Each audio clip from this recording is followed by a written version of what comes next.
Vaizdas aikštėje toks, kad sunku apsispręsti, kurį iš Panevėžio futbolininkų vertėtų nominuoti geriausių rungtynių žaidėjų. Paulius Radunovičius, Solomonas Kuvadžio ir Ernestas Veliulis pelnė po įvartį. Faustas Steponavičius atliko rezultatyvų perdavimą. Čia Kvadovo Samoa išlydė jį iš baudos aikštelės varžovai, bet smūgį atliko. Kvadovo Samoa šį kartą Aridas Mickevičius kamuolį sugavo. Faustas Steponavičius ir Ernestas Veliulis jau ilsisi, jie pakeisti. Paulius Radunovičius vis dar aikštėje, taip pat ir Solomonas Kuvadžio. Eusebio Mbaki prieš Roką Rasimavičių. Ne, šį kartą baudinio nėra.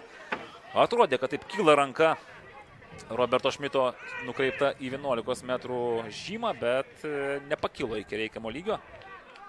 Ir čia galima buvo net ir geltoną kortelę už vaidybą išžvelgti, tokią potencialią. Eusebio Mbaki labai jau noriai, be jokio ypatingo kontakto, vertėsi ant žaliosios vejos.